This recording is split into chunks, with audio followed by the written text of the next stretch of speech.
So Nandika, when we opened our first few stores, they were mainly linked to where the competition was, where we were getting a lot of online orders from, where the search volumes were large. But as we go deeper into cities and as we look at new cities, we have now come up with a completely scientific playbook. So we have a very, very strong analytics team and we work with a partner.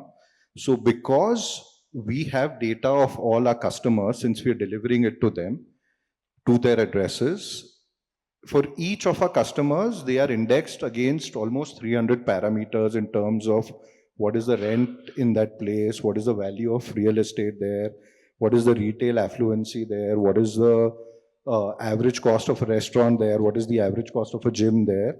And based on that and a lot of qualitative work that we've done, we've identified who our customer is. Now in every city, we are able to map those customers. And now we know that if we were opening in a particular location, what is the approximate TAM that we have? And we can then correlate our sales with stores which have similar TAMs. So idea going forward is to get to revenue predictability. You put a cursor on a map and it should tell you that this will give you revenue between X to Y. So far it's obviously a model which is evolving, but the initial correlation has been very, very good.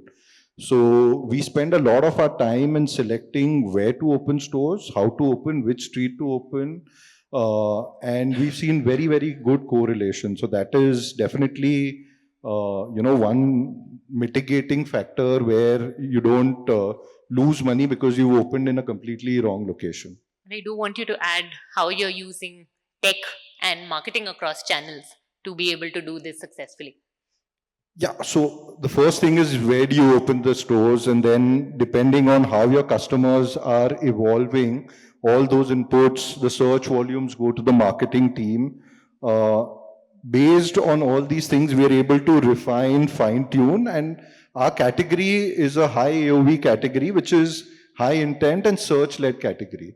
So then we focus on pin code level analysis, micro market analysis to get those kind of customers and reach to them. So even today, more than 70% of our customers who land up buying at our stores are digitally influenced. So they would have seen our ad or search for a mattress and they would have come in touch with us. Then, they know that we have a store there. So we leverage a lot of WhatsApp marketing. We have bots which can guide them to come to our stores. So a lot of work has been done to really create that tech on how to get more people to the store.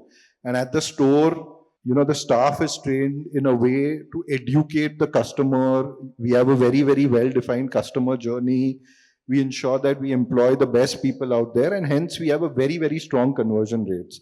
Our conversion rates are almost 2x of what the industry is, and close to 45 to 50% in most locations. So I think we have borrowed very heavily from the ecosystem, which includes Fireside. I think Fireside has had a lot of experience and learnings across categories and specifically in beauty.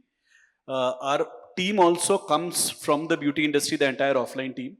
And we have tried to incorporate all of those learnings into when we went offline.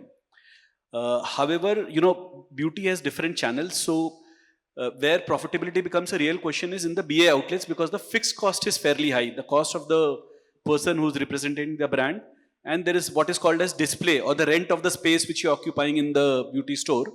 Put together, there is a certain break-even threshold, and then you start becoming profitable in that channel.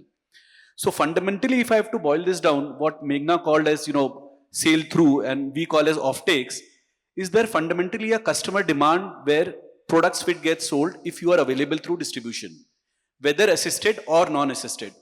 I think there, why we are able to do it profitably so far is all the marketing spends are being subsidized in some manner by our online channels. So there is not a single rupee of direct marketing spends we are doing for our offline business. All of that is being sponsored or subsidized by our D2C, which is our website, and by the marketplaces. Given that the pressure on offline to support another cost of branding or marketing immediately is low. Hence, our unit economics work out much, much faster. Non-BA where, even if the throughputs are not very high, that channel is by default profitable, however low you sell.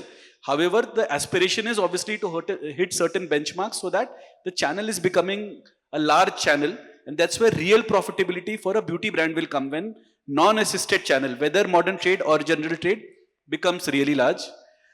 Incidentally, we have also gone live with 4 EBOs and 1 or 2 more are in the pipeline. EBOs, we look at it in different ways. One is, it is an extension of our D2C website. So very similar to what Harshil was saying. We are not there yet, but eventually in another 3 to 6 months time, whatever you see on the website, whatever offers, whatever collection, all of that will become available on our EBOs.